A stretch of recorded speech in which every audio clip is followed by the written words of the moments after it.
ভাই বলুন ভাই। তাই আজ আমার মা বেহুলা এসেছে, তাই যদি আপনার কোনো জিজ্ঞাসা করতে হয় ভাই তাহলে আপনি জিজ্ঞাসা করতে পারেন। আচ্ছা বেশ বেশ, আমি তো বলেছিলাম আমি দূর থেকে জিজ্ঞাসা করে নেব ভাই, অবশ্যই আমি তাই করব। ওগো মা জননী, আজ তোমার নাম কি রয়েছে মা গো? হ্যাঁ বলো না। বা সুন্দর হয়েছে। আচ্ছা বলো না মা, আজ আমার 3 মুষ্ট কাষ্ঠ দিয়ে 3 মুষ্ট লোহার করে সিদ্ধ করতে পারবে মা গো?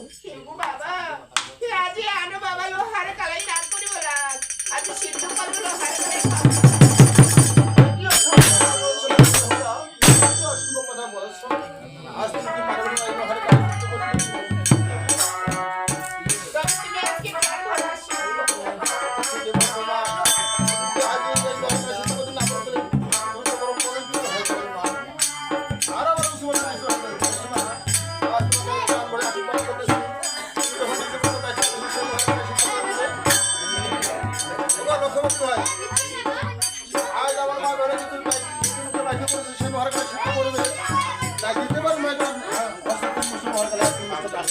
আচ্ছা বেশ, আমি তাই করবো।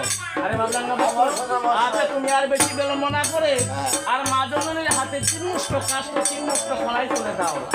সদর মশাই, হ্যাঁ ও সদর মশাই, আচ্ছা বলো। বউ দেখিস না না, আরে বাবলাঙ্গা পাত্র, আমি তো বিহাই মশার সাথে অঙ্গীকারবদ্ধ হয়েছি যে তার মেয়েকে আমি দেখতে পারবো না। খালি গাছটা দেখিলে হবে না, নৌকাটাও খারাপ না। বিয়ে তো ভালো, গাছ মানে বিয়ে গাছ আর নৌকা মানে ওই যে তুই কথা তোর কথাতেও মানে পরে আউতো সদাগর মশাই তোমার বউ দেখিছে। আচ্ছা তুমি কি দেখা নাই যে বউ? আচ্ছা তুমি দেখতে পারো। বউ কেমন সদাগর মশাই? মাথায় গাছতো মামু, বউ তো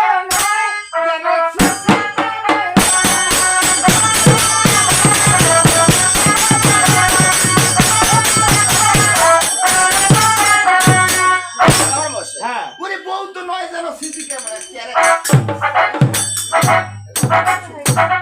মানে অর্থাৎ সুন্দর বধূমা আমার মুরগটা সুন্দর একটা ছবি তুলে কি করতে হবে? তোমাকে নোহার কলাই তুলে দিতে হবে। আচ্ছা, আর 3 মুষ্ট কাষ্ঠ তাই দিব সদাগর এখন তুলে দিচ্ছি সদাগর বসে। আইসো তোমরা লক্ষ্য ভাই, আজ আমার ঘরে তো তোমরা রন্ধন করে মারবে শুরু করো। আর তো তোমরা কাজ সব করতে যাই। ভগবান হুলা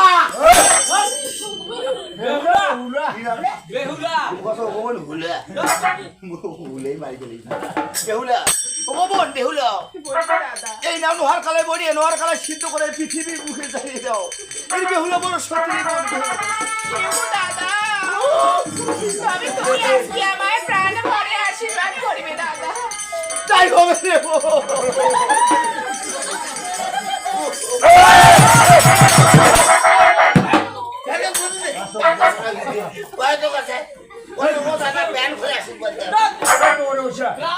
আশীর্বাদ দাও।